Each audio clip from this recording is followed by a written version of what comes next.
Яңалыклар чыгарылышы үз эшен башлап җибәрде. Студияда Алина Хисматуллина, хәерле кич.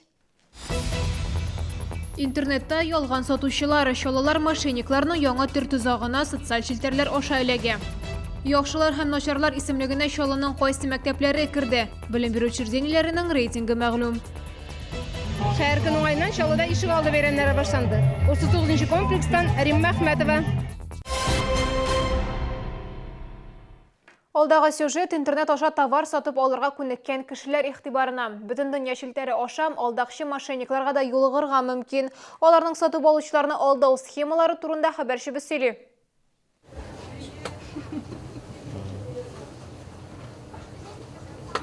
Җидееллек Руслан Йөкле һәм бала имезүче хатын-кызлар өчен киемнәр кибете ача. Реклама максатында контактта үз төркемендә булдыра. Анда ул яңа товарларның фотоларын сала һәм сатып алучылар белән аралаша. Шушы көннәрдә 7 елга беренче тапкыр мошенниклык очрагына тап була. Бер пост астында сатып алучы товарның бәясен сорап яза. Комментарийларда аңа үзен консультант дип таныштырып, тагын бер кеше кушыла. Ей предлагается некий товар, аналогичный тому, что мы предлагаем, но по более дешевой цене, но условия нужно внести обязательно предоплату. Перевести электронным способом на какую-то карточку. Мы вступили с ней в контакт с целью того, чтобы попытаться, может быть, встретиться. Может быть, это действительно какой-то человек, который хочет что-то предложить, таким способом с людьми общается. Но оказалось, что это не так. Шет консультант шундук юкка чыккан. Әгәр сатучы игътибарлы булмаса, сатып алучы акчасыннан кулак кагар иде. Одна из схем мошенничества ВКонтакте – это когда люди пишут комментарии к товару в комментариях, тут же приходит сообщение от мошенника с просьбой удалить этот самый комментарий, чтобы другие консультанты не беспокоили. Сатып алучы реаль сатучы белән сөйләшәм дип уйлый. Комментарийны сөрткәч, интернет кибетнең чын хуҗалары белән элемтәгә керү мөмкинлеге юк. Кулланучыга чынлыкта робот җавап бирә. Аннары аңа кеше кушыла. Ул теләсә кем булырга мөмкин. Алар комментарийларны күзәтеп бара һәм тиз җавап бирә торган махсус программадан файдаланалар. Тиз генә үз счетларын әйтәләр дә, акча килү белән юкка чыгалар. Нужно написать в сообщение сообщества того магазина, в котором вы хотели покупать. Это кнопка, которая в каждой группе, практически находится в каждой группе. Во-вторых, нужно запросить документы на юридическое лицо, потому что, как правило, у мошенников не будет никаких документов. Если не будут, то их нужно проверить на сайте налоговой. Третье, это нужно запрашивать отзывы. Интернет алдакчылар күбрәк хатын-кызларын сөйли, бигрәк тә социаль челтәрләрдән күп кулланган декретта утыручыларны. Аларны консультантларның ашыгып сөйләшүдә тиз ризалашырга мәҗбүр итә. Чын консультантлар булай итмәй. Алар товар белән кызыксынучыларның барлык сорауларында ашыкмый, төгәл итеп җавап бирә. Римма Әхмәтова, Ксения Антонова, Сергей Вильданов. Яңалыклар.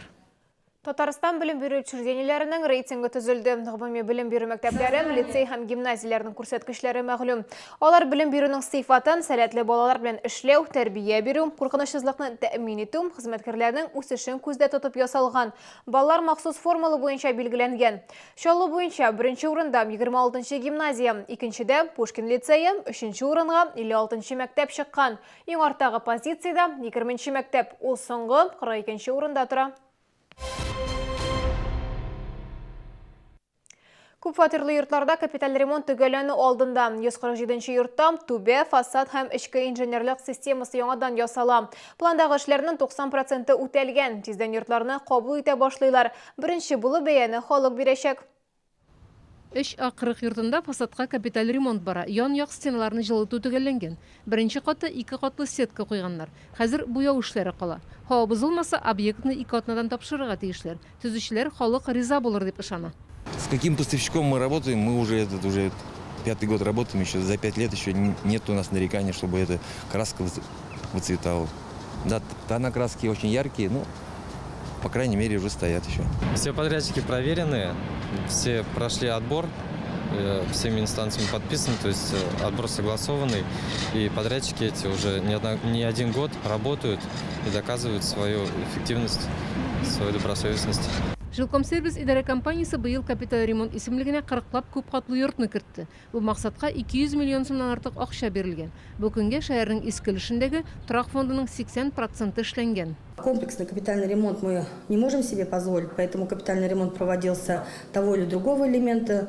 Крыши мы уже заканчиваем в этом году, заканчиваем установку индивидуальных тепловых пунктов, тоже на 100% закрываем. Это огромная была долголетняя работа. Ну, в принципе, на 80% уже завершен капитальный ремонт. Все аварийные ситуации мы уже сняли. И теперь в следующем году мы больше будем уделять внимание это на утепление фасадов. Фасадтан тыш бу йортта жылытуу системасында капиталь ремонт ясалган. Тизден аны да тапшырырга тиешләр. Все трубы, и в том числе батареи, были забиты. Это уж когда будет новый запуск тепла, жители этого дома будет, соответственно, ощущение на себе, как сказать, это произойдет, но будет более в квартирах более комфортно, более тепло. Ремонттан соң йортта күгәрлекләр дә барлыкка килмәскә тиеш. Гадәттә капиталь ремонттан соң халыктан шикаятьләр килми башлый. Рим Әхмәтова, Луиза Сафуанова, Сергей Вильданов, Яңалыклар. Кеше кеш белән 39-нчы комплекста гаҗәеп кызыклы хәл булды. 39-да 13 йортының стенасыннан моннан 27 ел элек куелган капсуланы алдылар. Аңа КАМАЗның яшьләр торак комплексы төзүчеләре хәзерге буынга язган хат салынган. Тарихи язуны халык алдында кычкырып укыдылар. Бу чарада шәһәр мэры Наил Мәхдиев дә бар иде. 39-нчы комплекс бәйрәменнән Рим Әхмәтова.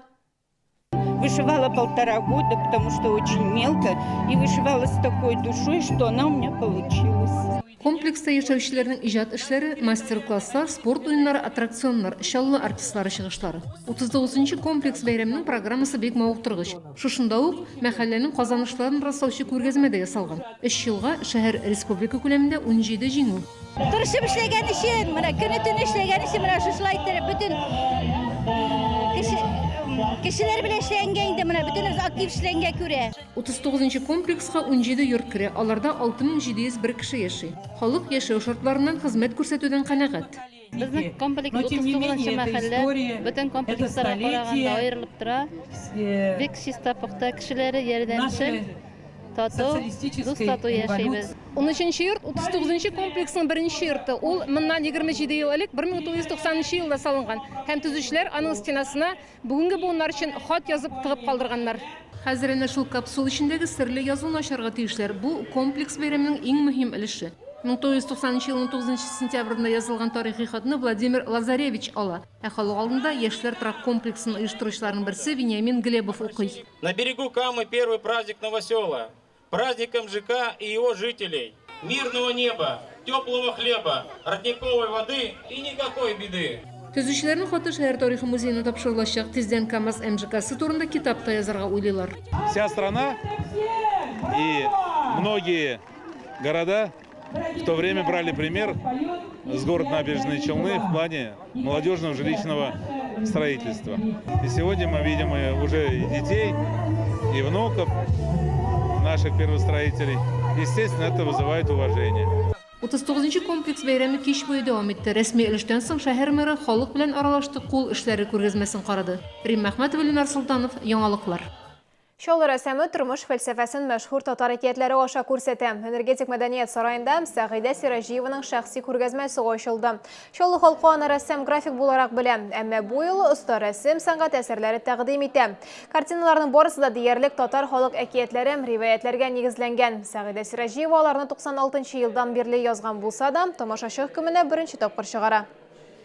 Алтын чәч турында легенда, Рәбига турында легенда, Казан шәһәрен салу вакыты турында легендалар, ол Зеланд турында легенда була, шулар темасына ясалган эшләр күбрәк монда күрсәтелгән. Бу сезгә искрә соңгы мәгълүматыбыз иде. Мин Алина Хисматуллин сезнең белән сау булашам. Игътибарыгыз өчен рәхмәт.